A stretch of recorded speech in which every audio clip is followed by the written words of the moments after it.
नमस्कार। कार्यक्रम ग्लोबल टकमा यहाँहरूलाई स्वागत छ। म नारायण तिमलसना। प्यारा दर्शकहरू, स्थानीय तहको निर्वाचन सकिसकेपछि अब प्रदेश र संघीय निर्वाचनका लागि दलहरू आफ्नो चुनावी तालमेल गठबन्धनमा रस्साकस्सीसँग लागेको अवस्था छ। यसैबीच जसपाबाट विभाजन भएर लोकतान्त्रिक समाजवादी पार्टी गठन गरेका महन्त ठाकुर नेतृत्वको लोकतान्त्रिक समाजवादी पार्टी नागरिकता विधेयकपछि सरकारमा जाने चर्चा निकै चुलिएको थियो, तर अहिलेसम्म यो पार्टी सरकारमा जान सकेको छैन। यता गठबन्धन दलहरूले विशेष गरेर निर्वाचनका लागि सिट बाँडफाँड भनेर कार्यदल त गठन गरेका छन्, त्यो कार्यदलले काम पनि सुरु गरेको छ, तर लोसपालाई सरकारमा ल्याउने कुरामा उनीहरूले निर्णय गर्न सकेको अवस्था छैन। प्रधानमन्त्री शेरबहादुर देउवाले आश्वासन दिए पनि अहिलेसम्म लोसपा सरकारमा जान नसक्नुको पछाडि के कार्यदल अथवा गठबन्धनभित्रै रहेका दलहरू हुन् अथवा लोसपा अब कसरी चुनावी रणमैदानमा जाँदैछ, उसले के गर्दैछ, यसै पेरिफेरीमा रहेर म आज कुराकानी गर्नेछु। मसँग हुनुहुन्छ लोकतान्त्रिक समाजवादी पार्टी लोसपाका कार्यकारिणी सदस्य केशव झा। स्वागत छ सर। हजुर धन्यवाद। आरामै हुनुहुन्छ? ठिकै छु। सरकारमा जाने हो? अब सरकारमा जाने भन्ने मात्रै कुरा होइन, प्याकेजमा केही कुराहरू भइरहेको छ सरकारसँग।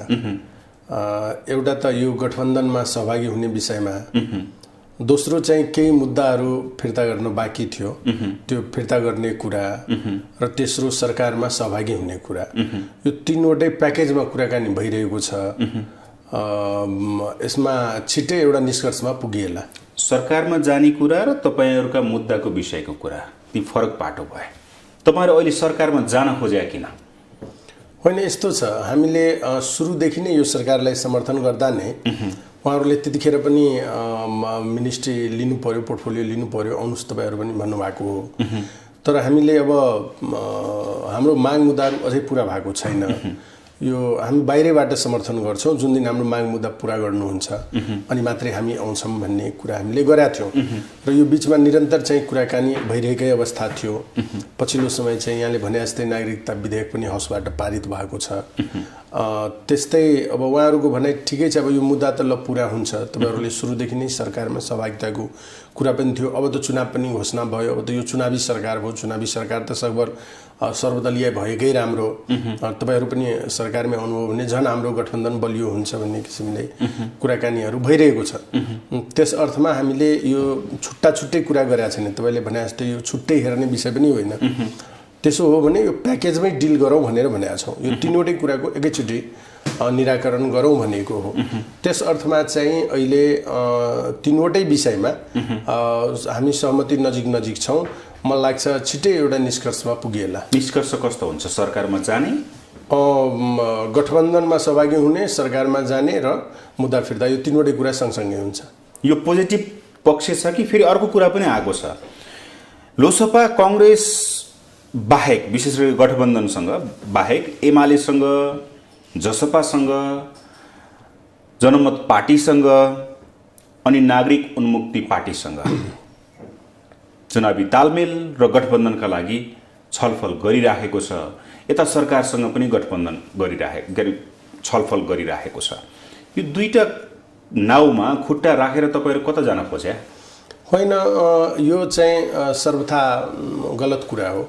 अब राजनीतिक पार्टीहरू एक अर्कासँग कुराकानी हुनुलाई त्यसलाई चाहिँ आफ्नै हिसाबले अर्थ्याउनु हुँदैन।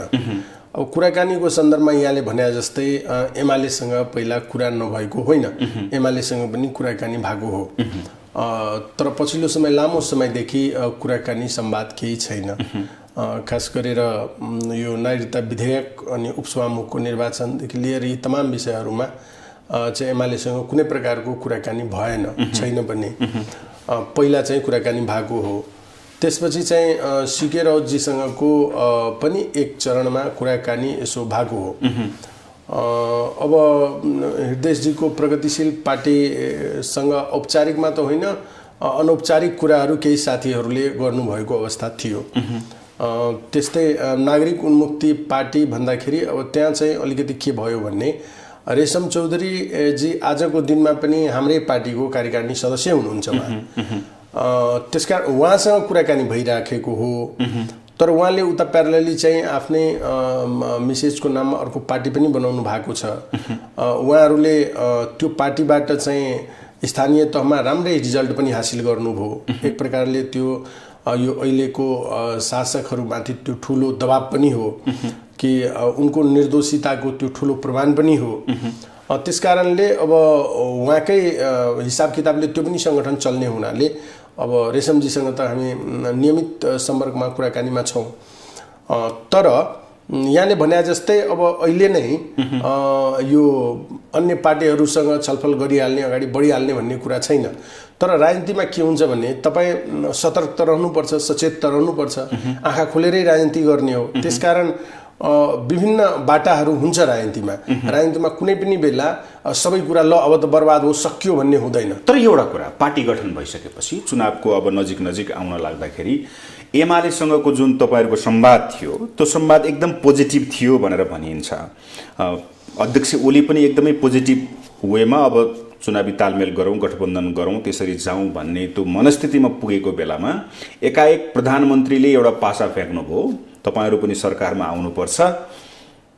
तपाईहरुले एउटा अप्सन निकालिसक्नु भएको थियो, तर त्यहाँनिर चाहिँ प्रधानमन्त्रीले चाहिँ चलखेल गर्नुभयो, जसका कारण तपाईहरू यता न उताको घर न घाटको हुनु भएको छ भनेर भन्छन्। हो, अब यो आफ्नो अनुकूल व्याख्या हो के। यस्तो भइदिएको भए, तपाईँले भने जस्तै यदि सबै कुरा सकारात्मक भइदिएको भए केही दिन अगाडि मात्रै स्थानीय तहको निर्वाचन भएको होइन र? सत्ता गठबन्धनको छुट्टै गठबन्धन त थियो नि। त एमाले र हाम्रो लोसपाको बिचमा किन चाहिँ तालमेल भएन त? हुनु पर्थ्यो नि, भएन नि।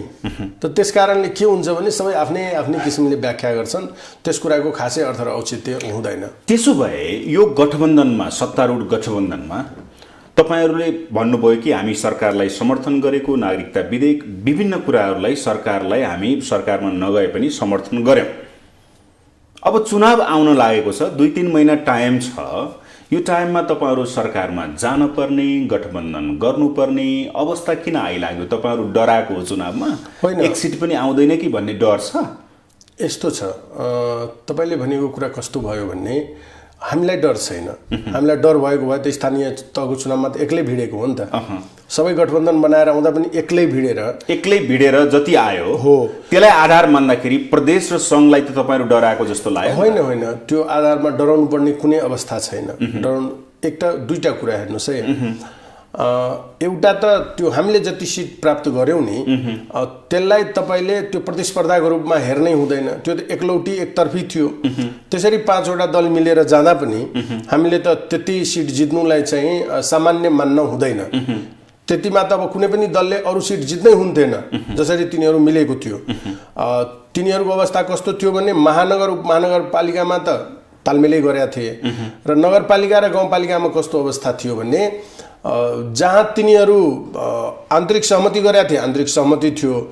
होइन भन्ने अब जसरी पनि जहाँ यो गठबन्धनको उम्मेदवार बलियो छ त्यसैलाई सबैले जिताउनु पर्छ भन्ने अघोषित एउटा मनोविज्ञान पनि काम गरिरहेको थियो र पनि हामीले त्यति जितेर आयौँ। त्यसकारण के हुन्छ भने अब अहिलेको परिस्थिति कस्तो हो भने यहाँले भने जस्तै कि यो प्रदेश सभा र प्रतिनिधि सभाको चुनाव यो मिश्रित निर्वाचन प्रणालीबाट हुन्छ।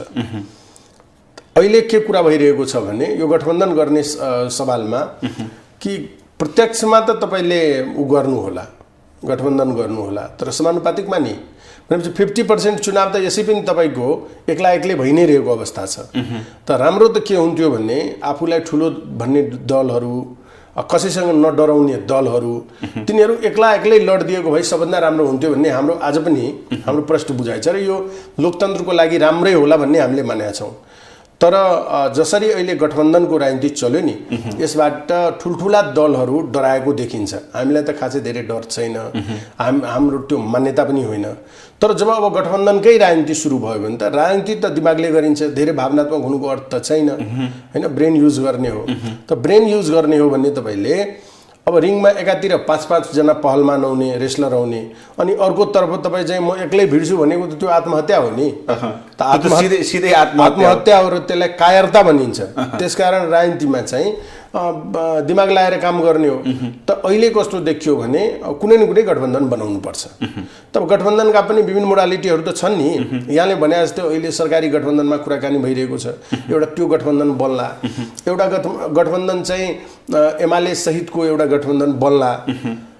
हाम्रो पनि मानौ अब कतै केही कुरा नलाएपछि त हामी छुट्टै पनि त एउटा गठबन्धन त बन्न सकिनै हाल्छ नि। यहाँले भर्खरै कतिवटा पार्टीहरूको नाम लिनुभयो। ओके त्यो यहाँनिर आउँदाखेरि तपाईँहरू साउन 23 गते कार्यकारिणी बैठक बस्ने भनेर तपाईँहरूले फिक्स गरेको कुरा 23 गते तपाईँहरूले स्थगित गर्नुभयो। हजुर, किन?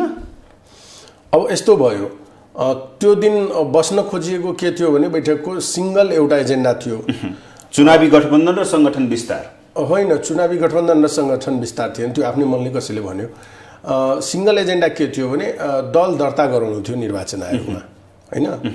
त दल दर्ता गराउनलाई चाहिँ एउटा चाहिँ बैठक बस्नुपर्ने थियो। त अब त्यसमा के भनौँ न, बैठकै भन्दा नि अब एउटा माइन्ड गर्नु छ, त्यसमा कसैको आपत्ति छैन। अब सबैले यो त तत्कालै गरे हुन्छ, गर्नुभयो त्यो पनि। त्यो भयो, त्यो सबैलाई बोलाइ पार्टी अफिसमा सबैले हस्ताक्षर गरेर हामीले त्यो केन्द्रीय समितिको बैठक गरेर निर्णय गरेर निर्वाचन आयोगमा दल दर्ता पनि गरायौँ। अनि यहाँले भनेको विषय अहिले चाहिँ छलफलको विषय हुनुपर्ने हो, होइन? चाहे सत्ता गठबन्धनको कुरा होस् अथवा सङ्गठन विस्तारको कुरा होस्, त्यो छँदैछ अध्यावधिक, त्यो गर्ने भन्ने नै छ। त यो सत्ता गठबन्धनको बारेमा पनि हामीले चाहिँ अब 1-2 दिनभित्रै एउटा निष्कर्ष निकाल्छौँ, 2-3 दिनभित्र। यो निष्कर्ष निकालिसकेपछि अनि बैठक गरौँ भन्ने छ। किनभने बैठकमा त केही एजेन्डा लिएर जानु पर्यो, एजेन्डामा केही प्रगति लिएर जानु पर्यो। अहिले तपाईँहरूको प्रायोरिटी भनेको गठबन्धन दिमागी खेल भन्नुभयो, राजनीति भनेको दिमागी खेल हो, तपाईँहरूले बुझिराख्नु भएको छ। त्यो सहयोगदेखि आउँदाखेरि तपाईँहरूको झुकाव विशेष गरेर गठबन्धनको राजनीति संस्कार सुरु भइसकेको अवस्थामा एमालेसँग कि उन्मुक्तिसँग कि नागरिक जनमत पार्टीसँग कि सत्तारूढ गठबन्धनसँग गठबन्धन गर्ने पार्टीको सोच हो? अब अहिले त यहाँले जसरी हेरिराख्नु भएको छ, प्राथमिकतामा त अहिले सत्ता गठबन्धनसँगै हाम्रो कुराकानी बढेको छ, बढी भइरहेको छ। त्यो भनेको एउटा डेमोक्रेटिक एलायन्सको रूपमा चाहिँ कुराकानी अगाडि बढेको हो। यो दीर्घकालीन रूपमा यो हामी चाहिँ अब डेमोक्रेट भएकोले डेमोक्रेट एक ठाउँमा हुनुपर्छ भन्ने हिसाबले नै अहिले चाहिँ सत्ता गठबन्धनसँग हाम्रो बढी संवाद भइरहेको अवस्था छ। तर त्यसको पनि एउटा समय सीमा हुन्छ। हामी अब त्यसमै अलमल्लिएर केही रिजल्टै ननिस्किने र पनि हामी कुरेर बसिराख्ने भन्ने स्थिति हुँदैन। चुनाव घोषणा भइसकेको अवस्था छ। त्यसकारणले हामीले यो महिनासम्म अर्थात् यो 2-3 दिनसम्म तपाईहरु प्रयासरत हुनुहुन्छ हो। यसमा चाहिँ एउटा निष्कर्ष निकालौँ भन्ने नै छ। एउटा निष्कर्ष निकालिहाल्नु। तपाईका अध्यक्ष प्रधानमन्त्रीसँग पटक पटक छलफल गर्नुभयो, निष्कर्ष किन पुग्न सकेको छैन? अब यस्तो छ, प्रधानमन्त्री ज्यू एक्लै हुनुहुन्न। अब प्रधानमन्त्रीजीसँग भेट्दा उहाँले त अब उहिलेदेखि सबै कुरा मिलाइहाल्नुपर्छ, गरिहाल्नुपर्छ भनेर भन्नै राख्नु भएको छ। तर प्रधानमन्त्रीजीको पनि एउटा लिमिटेसन के छ भन्ने, अहिले गठबन्धनको सरकार हो, उहाँ एक्लैले मात्रै सबै निर्णय गर्न सक्ने स्थिति छैन। प्रचण्डजीको कुरा आउला, माधवजीको कुरा आउला, होइन, उपेन्द्रजीको कुरा आउला, उपेन्द्रजीको कुरा आउला, सबैको कुरा छ। त्यसकारणले उहाँले ती सबै कुराहरूलाई मिलाउँदै गर्दा अलिकति टाइम लागेको होला जस्तो मानेको हो। तर सत्य कुरा के हो, उहाँहरूले पनि अहिले भनिराख्नु भएको छैन। अब छिट्टै अब सत्य कुरा मैले बताइदिउँ। हजुर, 5 दलीय गठबन्धन अहिले सत्ता तपाईहरु चाहिँ जान खोजिराख्नु भएको छ, मिलेको अवस्था छैन। हजुर, 5 दलीय गठबन्धनले अस्ति निर्णय गर्यो, हैन? निर्णय के गर्यो?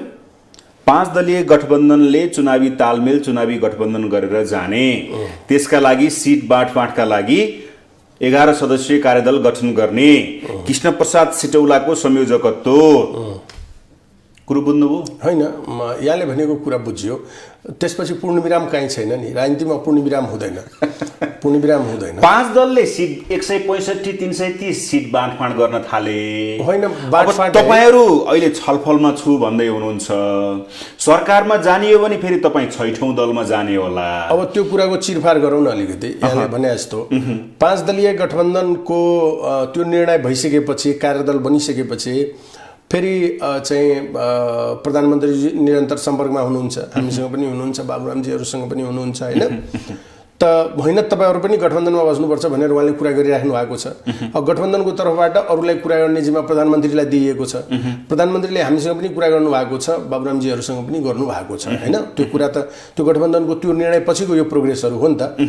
त्यो अब कार्यदलको कुरा गरौँ त कार्यदलमा पनि यहाँले सुन्नुभयो नि त कार्यदलको बैठक बस्दा ल यो साथी अहिले हतार नगरौँ यसमा अझै पनि लोसपा पनि थप्ने कुरा भइरहेछ अन्य दल पनि आउन सक्छ त्यसपछि चाहिँ कुराकानी गरौँला भन्ने कुराहरू पनि त बाहिर आएकै छ नि भने चाहिँ उहाँहरू पनि पुरै एक्टिभली बस्नु भएको छ अब त्यसकारण मलाई लाग्छ उहाँहरूको पनि गतिविधि बढेको छैन यही कारणले त्यसकारणले छिट्टै एक दुई दिनमा 2-3 दिनमा चाहिँ एउटा निष्कर्ष निस्किन्छ भन्ने निष्कर्ष कस्तो निस्कन्छ भन्ने कुरा हो कि निष्कर्ष दुईटै निस्किन सक्छ नि राजनीतिमा त सम्भावना सबै हुन्छ नि त नहुन पनि सक्छ हुन पनि सक्छ एकदम राजनीतिमा कहिले पनि तपाईले एउटा कुरा के मान्नुस् भने तपाईले हेरिरहेको 99% 1% मा झर्न सक्छ र 1% को प्रोबेबिलिटी एकैचोटी 100 जान सक्छ ओके त्यसो भए तपाईहरु कुनै बेला जसपामा हुनुहुन्थ्यो होइन एकछिन पहिला यसलाई करेक्सन गरियो हामीले जसपा बनाएको जसपामा थिएन जसपा हामीले नै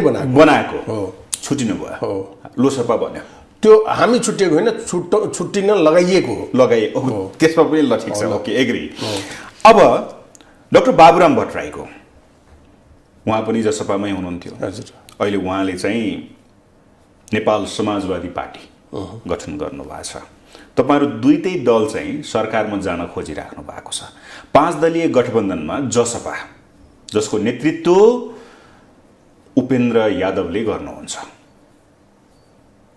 अनिच्छाका कारण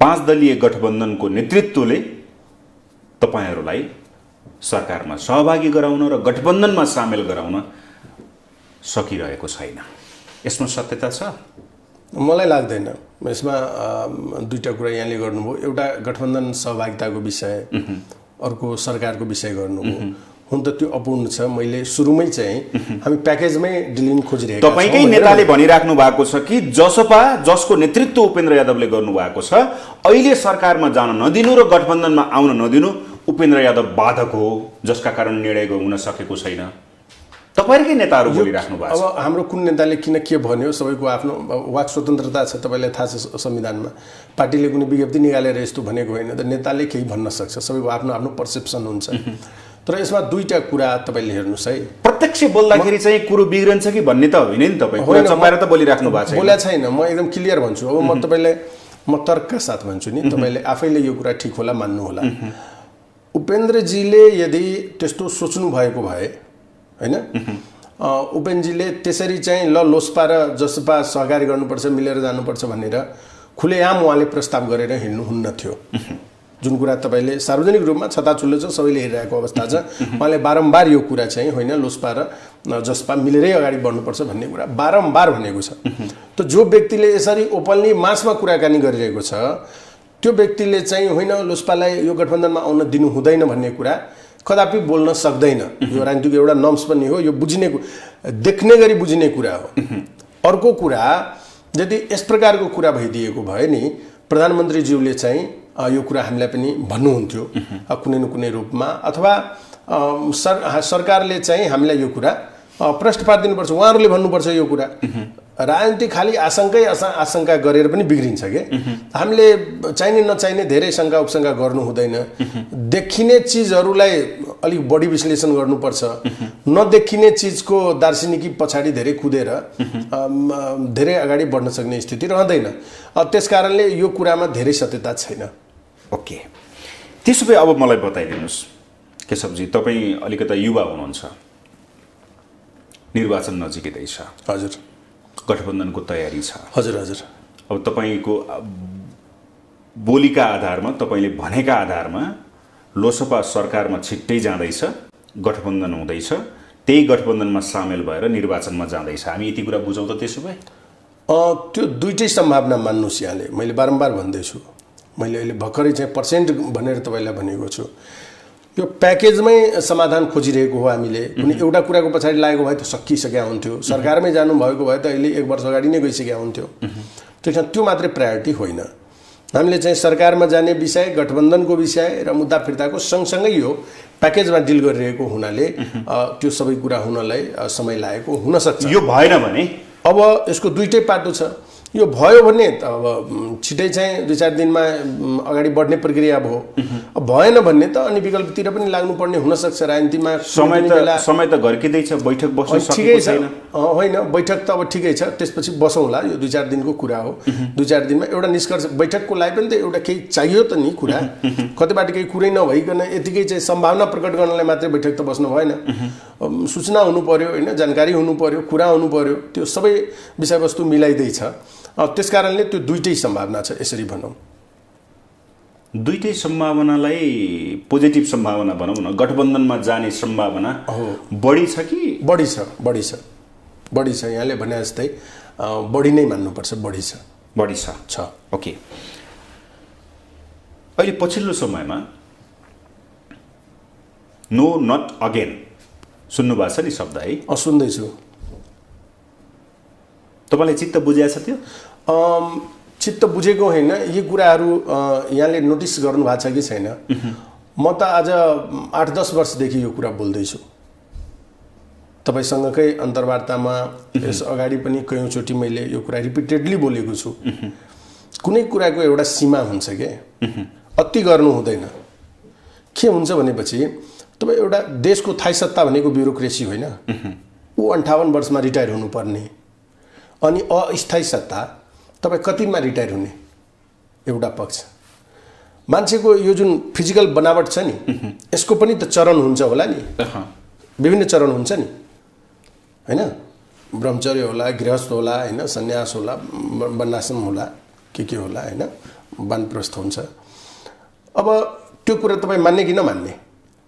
त्यसको अर्थ किन हुन्छ भने तपाईँको शरीरको पनि चरणको, कि मान्छेको जुन शरीरमा कुनै काम गर्नलाई त एनर्जी चाहियो नि, त्यो एनर्जी लेभल एउटा बच्चाको, एउटा वयस्कको, एउटा अधवैंशको र एउटा वृद्धको सबैको एनर्जी लेभल एउटै हुन्छ त? हुँदैन नि। राजनीतिमा लाग्ने भनेको त बेस्ट दिने हो नि त। जुन कुराले पुरै देशलाई ड्राइभ गर्छ त्यो कुरामा त तपाईँले आफूले भ्याएको बेस्ट दिने होइन त? तपाईँले बेस्ट दिन सक्ने तपाईँको उमेरको पनि सीमा होला नि एउटा। तपाईँ बिरामी भएर त बेस्ट दिन सक्नुहुन्न नि, तपाईँ आफै अस्वस्थ भएर त बेस्ट दिन सक्नुहुन्न नि। अनि तपाईँले के चाहिँ गरेको छ र बारम्बार तपाईँ नै हुनुपर्छ।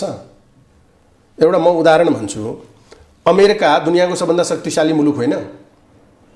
अमेरिका जस्तो मुलुकमा 45 वर्षको उमेरमा एकजना राष्ट्रपति हुन्छ, बाराक ओबामा। सेकेन्ड टर्म फेरि 49मा हुन्छ, 53सम्म काम गर्छ। 2 टर्म काम गरेर 8 वर्ष काम गरेर त्यसपछि किताब लेखेर मजाको सोसल लाइफ बाँचिरहेको छ। उसले गर्नुपर्ने सबै काम त्यो 2 चरणमा गरिसक्यो, उसलाई फेरि आउनु पर्दैन। अमेरिका जस्तो मुलुक शक्तिशाली, 70 भन्दा माथिको त वाइड नै हुनुहुन्छ नि। अब म भन्दा होइन, उमेर मात्र होइन, टर्म पनि हेर्नुहोस् न तपाईँले। त्यो त तपाईँले गर्दै जानुहुन्छ, ल ठिकै छ। हुन त त्यो एज ब्यारियर पनि हुनुपर्छ, एजको पनि एउटा लिमिटेसन हुनुपर्छ, ब्यारियर हुनुपर्छ, त्यो हुनैपर्छ। त के हुन्छ भनेपछि कि कुनै पनि एकजना व्यक्ति नि, यो समय त गतिशील छ नि, यो त साइकलमा घुमिरहेको छ नि। तपाईँ त आफूले राम्रो गरेर फेरि आउने पुस्तालाई पनि हस्तान्तरण गर्नुपर्छ नि।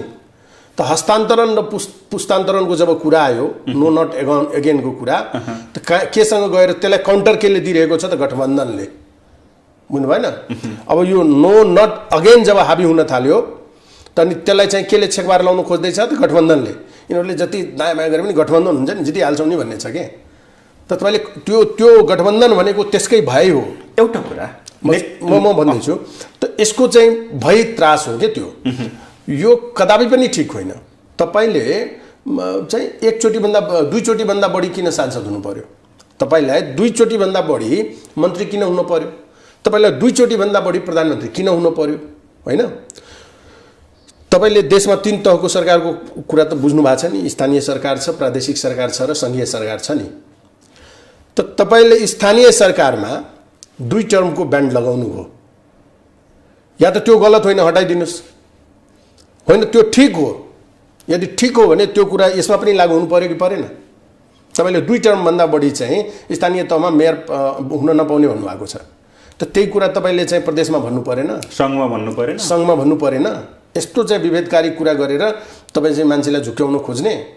अनि अर्को कुरा कि यो नमरुन्जेलसम्म यो सत्ता र शक्तिमा बसिराख्ने जुन प्रवृत्ति छ नि, यो हेर्नुस् तपाईँ मान्नुस् एउटा कुरा, यही कुरा जब यस अगाडि जब साना राज्यहरू थियो नि, धेरै रजौटाहरू थिए नि, राजा रजौटाहरू थिए, त्यतिखेर के हुन्थ्यो भनेपछि आफ्नै बाउले, अरूको कुरा त छाड्नुहोस्, पार्टीको कुरा छाड्नुहोस्, आफ्नै बाउले पनि अलिक बढी शासन गर्न थाल्यो, यो चाहिँ अब त छोड्दैन बा भन्ने लाग्यो भने आफ्नै बाउलाई काटेर मारेर राजा बनेको इतिहासहरू छ नि, आफ्नै दाजुभाइहरूलाई काटेर राजा बनेको इतिहास त छ नि।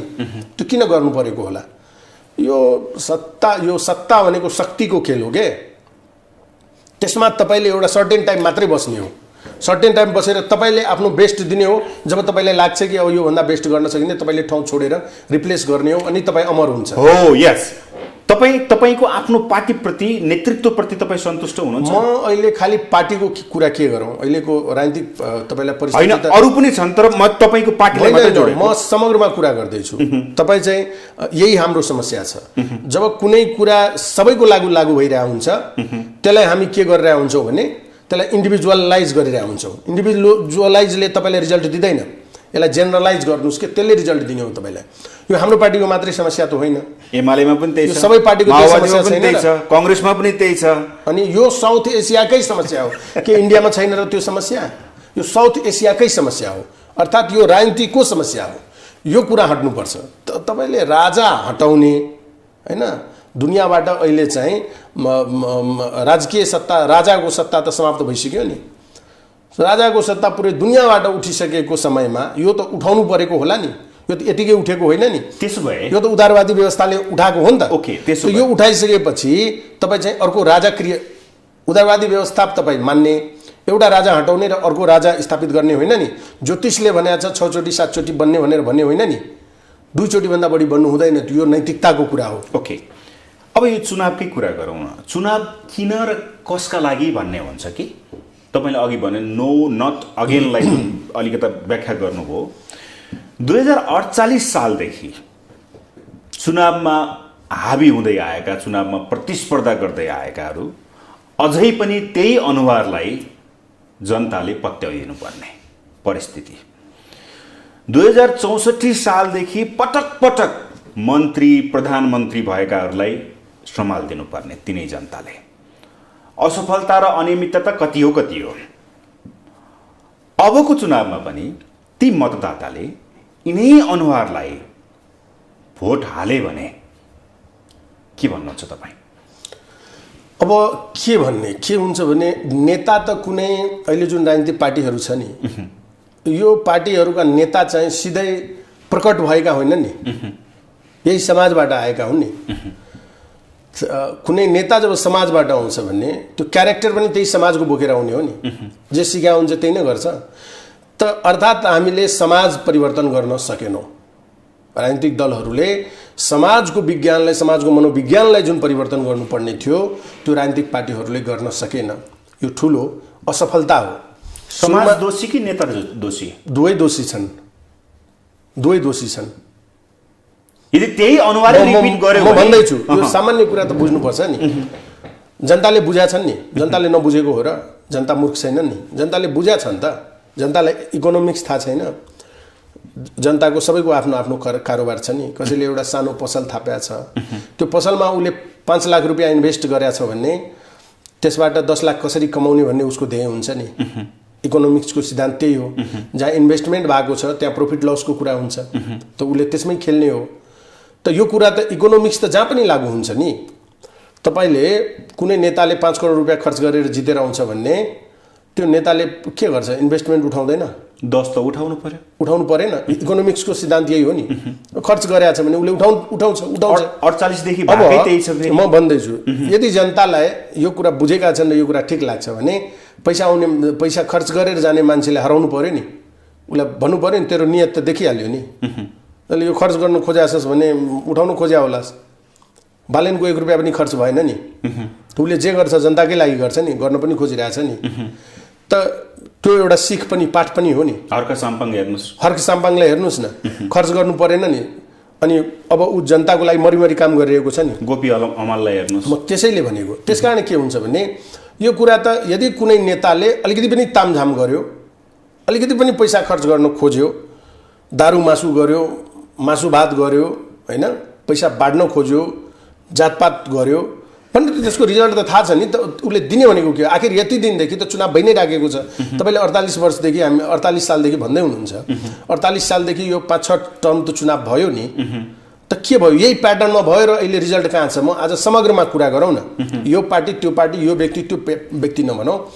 आज देशको कुनै एउटा क्षेत्र, कुनै एउटा निकाय, कुनै एउटा तह बताइदिनुहोस्, कुनै एउटा इन्स्टिट्युसन बताइदिनुहोस् तपाईँले जसबाट तपाईँ हामी सन्तुष्ट छौँ कि होइन, जे भयो भने यो इन्स्टिट्युसन त धेरै राम्रो छ भन्ने ठाउँ छ तपाईँलाई?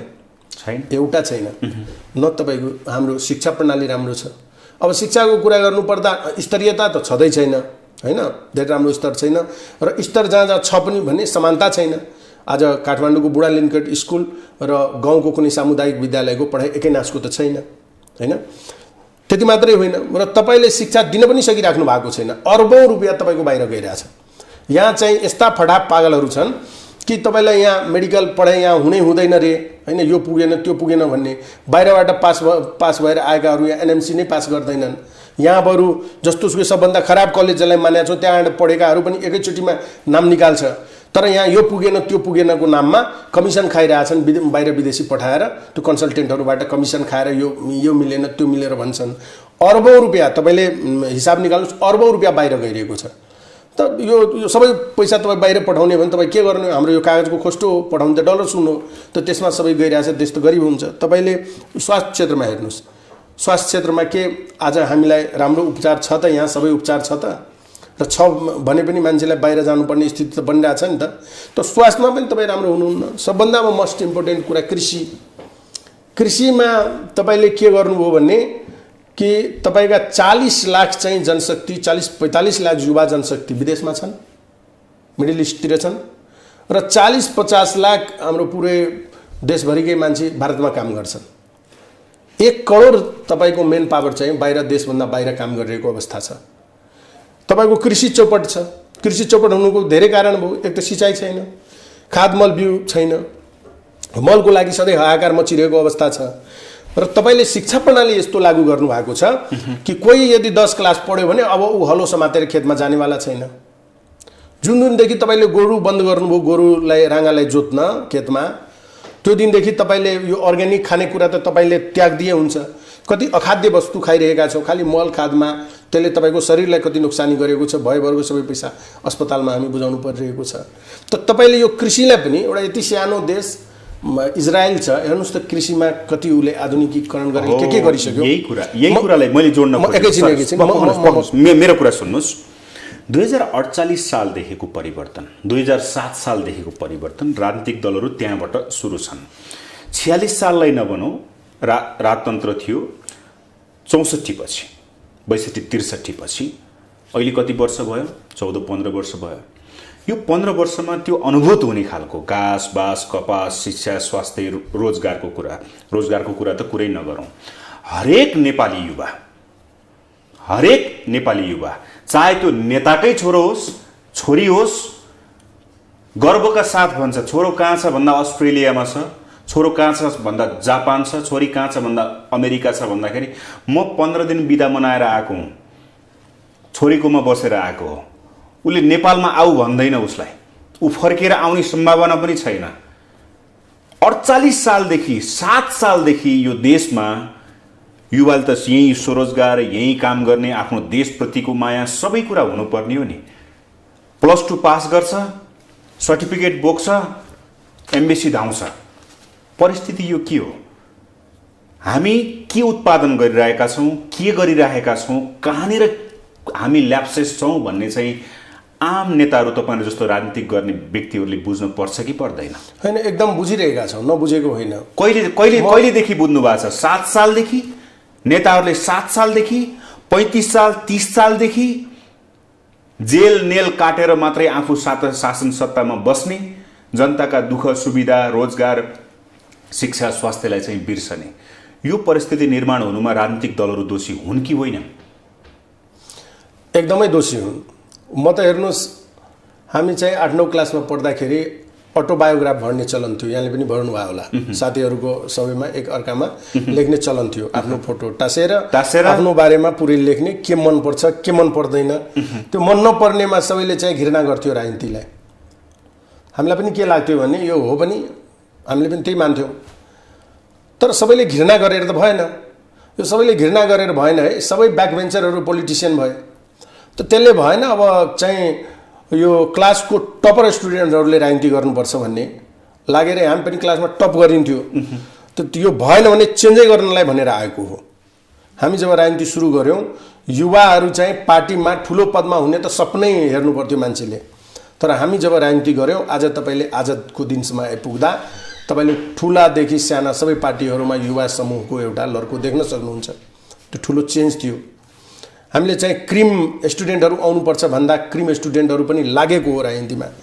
तर यो बुढापाकाहरूको यस्तो हेजिमोनी छ नि, त्यसलाई तपाईँले ब्रेक गर्न सक्नुहुन्न। र बुढापाकाहरूमा न्याय गर्ने क्षमता नै छैन। तिनीहरू यो न्यायपूर्ण कुरा के हो भन्ने कुरा बोल्न सक्दैन। तपाईँलाई पाठ त पढाउँछ तर आफूमा हेर्दैन। आफू कति लोकतान्त्रिक छ भन्ने कुरा उसले हेर्दैन।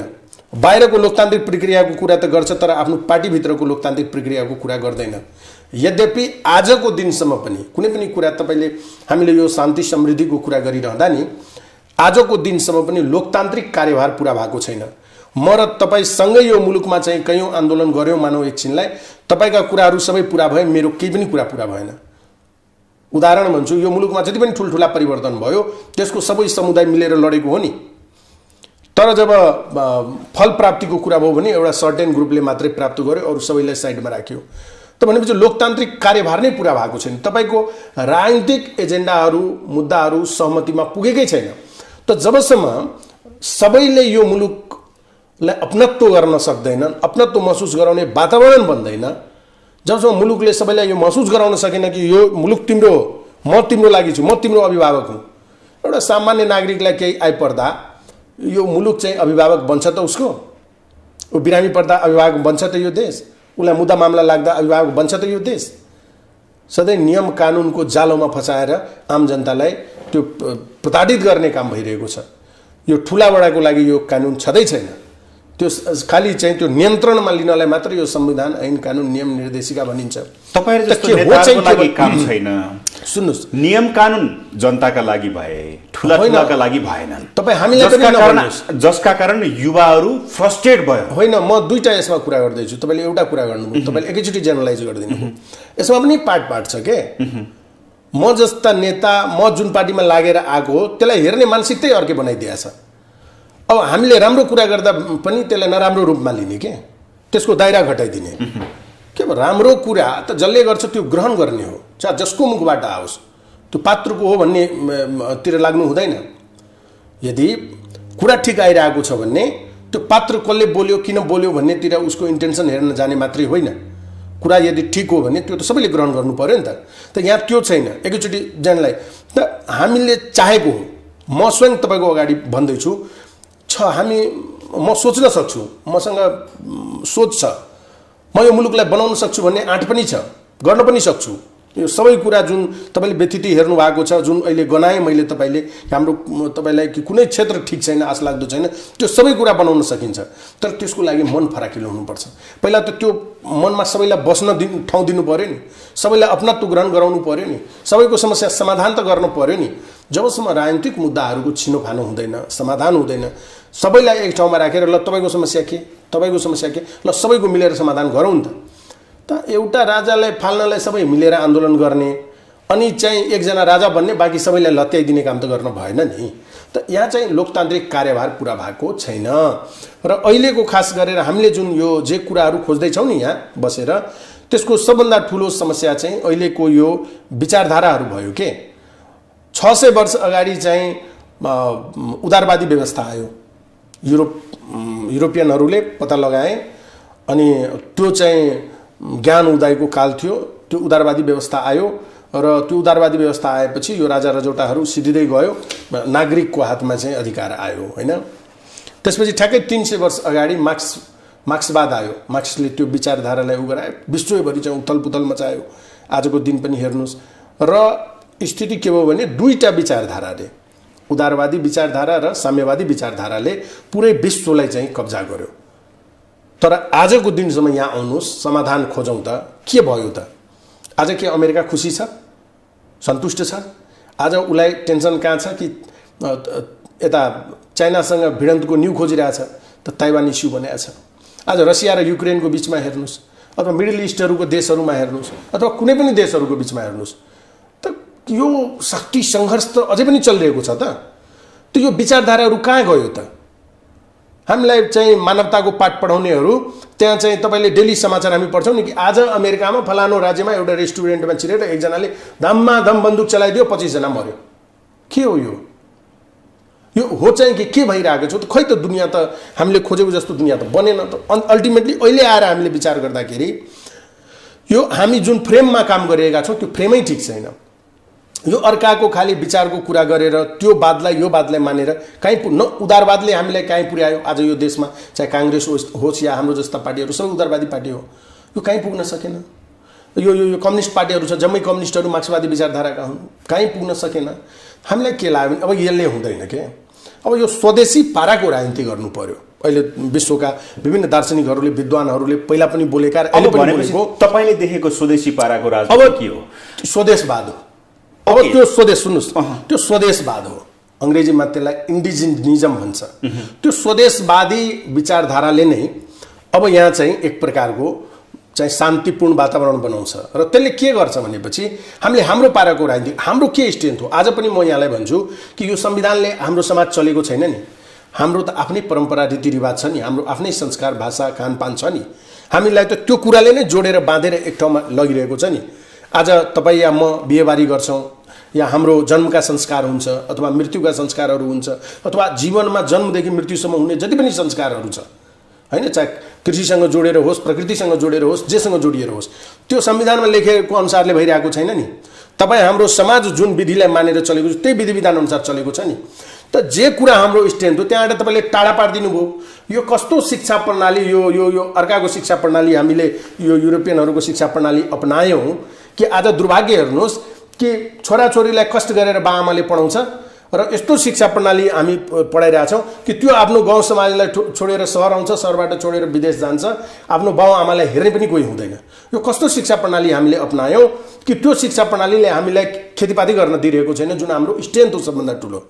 यो कस्तो शिक्षा प्रणाली हामी पढिरहेका छौँ जसले हामीलाई आफ्नै भूमिमा बस्न दिइरहेको छैन, यहाँबाट हामीलाई लखेटिरहेको छ र यहाँ हामी केही गर्न सकिरहेका छैनौँ, यहाँको उत्पादन बढाउन सकिरहेका छैनौँ, यहाँ हामी धनी बन्न सकिरहेका छैनौँ। हामी खालि अर्काको चाकडी, अर्काको वस्तु भएर, अर्काको नोकर बनेर, अर्काको दास बनेर विदेशिनमा आफूलाई गर्व महसुस गर्छौँ। नेताहरूको कुरा गर्नुभयो, जति पनि यो नेताहरू छ सबैको छोराछोरीहरूलाई राजनीतिबाटै घृणा लाग्छ र तिनीहरू यो देशमा बस्दिन भनेर सबै बाहिर तपाईँले भने जस्तै डिबिपिआर लिएर बसेका छन्। त्यतै चाहिँ उनीहरू मस्तसँग बसेका छ, बा आमा गएर छुट्टी मनाएर आउँछ र हामी यो देशमा नागरिकताको सवालको विषय उठाउँछौँ। कति दुर्भाग्य पूर्ण कुरा छ के। ओके, यो समग्रमा तपाईले हेर्नुभयो भने नि व्यथिति चरमचुली छ हो। र आजको दिनमा पनि शासन कस्तो भयो भने तपाईले हामीले राणा शासन फाल्यौं, राजतन्त्र फाल्यौं, पञ्चायत फाल्यौं र अहिले लोकतन्त्र गणतन्त्रसम्म आइपुग्दा पनि त्यो शासन विधि चाहिँ फेरि एउटै छ, एउटै विधि छ। एकल राष्ट्रिय राज्यकै संरचनामा मुलुक गइरहेको छ। त्यसकारणले जबसम्म यसलाई चाहिँ हामीले बहुल राष्ट्रिय राज्यको रूपमा यसलाई विस्तार गर्दैनौँ, नेपाल आफैमा विविधता भएको मुलुक हो नि, हामीले संविधानमा लेखेका छौँ, त त्यसलाई जबसम्म एड्रेस गर्दैनौँ नि तबसम्म हामी कहीँ पुग्ने वाला छैनौँ। त्यसकारण यो सबै कुरालाई समाधान गर्नलाई अब यी बुढापाकाहरूले पनि हुँदैन।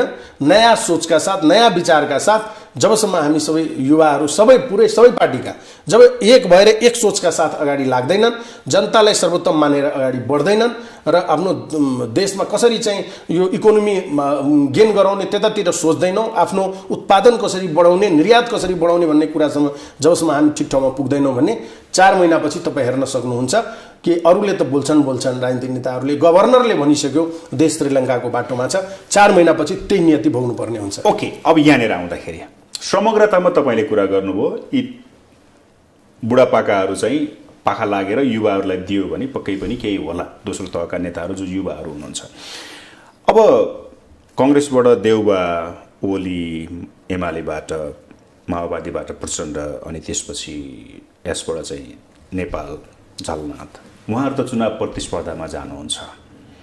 तपाईँको पार्टीका अध्यक्ष, कार्यकारिणी अध्यक्ष प्रतिस्पर्धा गर्नुहुन्छ होला अहिलेको चुनावमा? अनि सबैले गर्नुहुन्छ नि। अब जो पार्टीका प्रमुख नेताहरू हुनुहुन्छ उहाँ त सानो पार्टी होस् ठुलो पार्टी होस् मझौला पार्टी होस् सबै पार्टीका नेताहरूले त अब प्रतिस्पर्धा गर्ने नै भयो नि।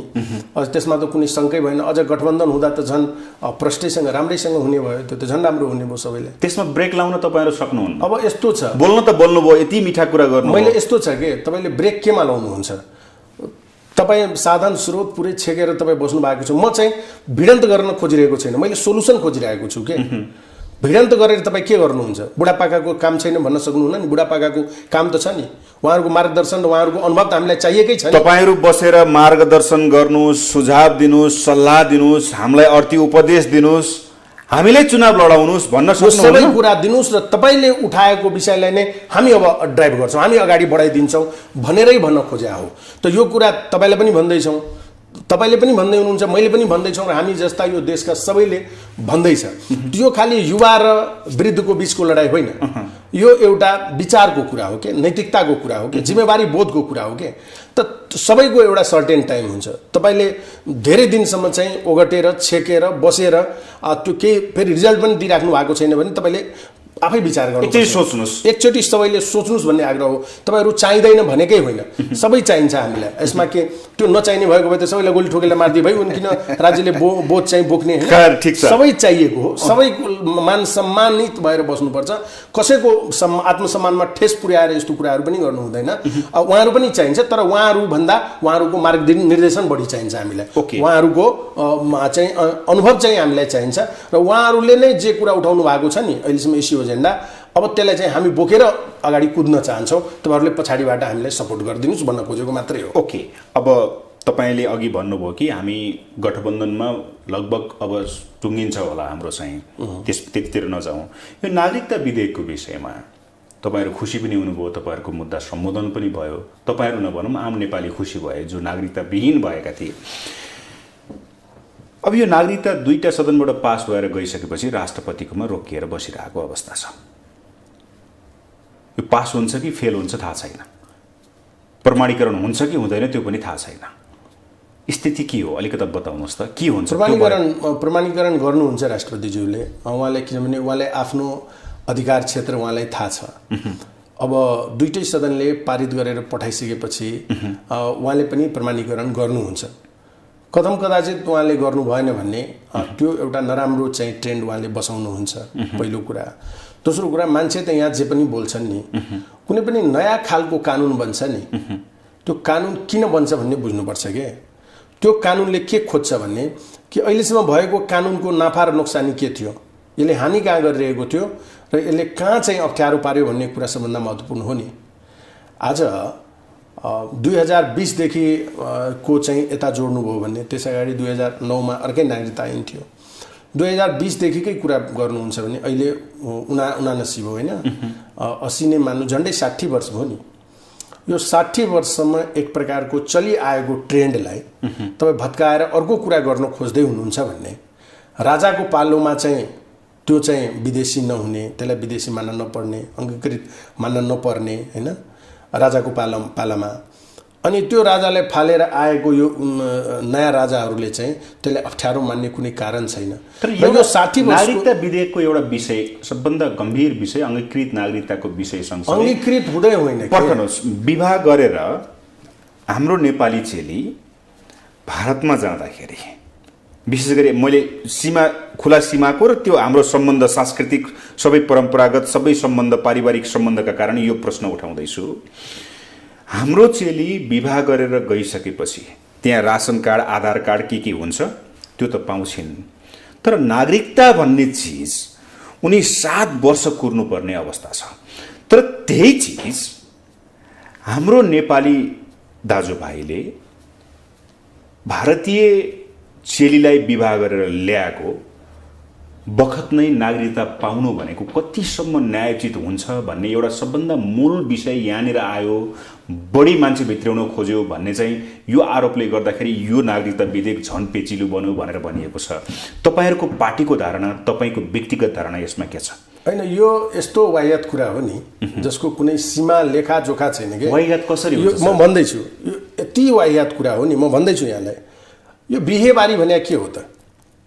यो यो यो यो यो सरहदहरू जुन यो भूगोल जुन अहिले कायम भएको छ नि, यो कहिले बन्यो त?